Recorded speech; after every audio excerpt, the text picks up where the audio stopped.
In today's video, I'm going to teach you how to set up Google Chrome in full screen mode automatically. We'll walk through a simple way to make Chrome open in full screen every time, so you don't have to manually press F11 or adjust the window size whenever you start your browser. This is especially handy if you're using a shared computer, a kiosk setup, or you just prefer a clean, distraction-free browsing experience. First, make sure Google Chrome is completely closed. If you see any Chrome windows still open on your screen, or minimized on your taskbar or dock, go ahead and close them now. It's important that Chrome isn't running while we change its startup behavior, so that the new settings apply properly. Next, locate the Chrome shortcut you usually use to open the browser. This might be on your desktop, your taskbar, your dock, or in your Applications folder. We're going to modify this shortcut so that every time you open Chrome from here, it launches directly into full screen. Once you've found the shortcut, open its properties or settings.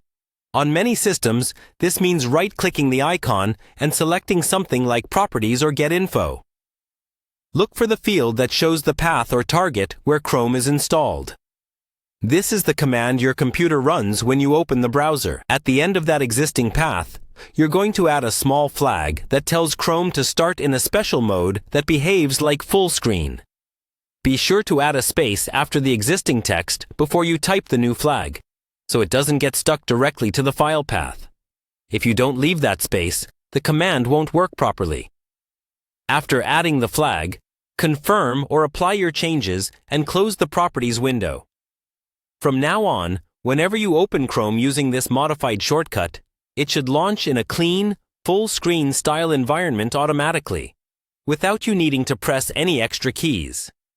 If you ever want to go back to the normal windowed mode by default, just return to the same shortcut settings and remove the extra text you added at the end. Apply the changes again, and Chrome will open normally the next time you start it. That's all you need to set up Chrome to run in full screen automatically. Thanks for watching. And feel free to repeat these steps on any other shortcuts if you use Chrome from multiple places on your computer.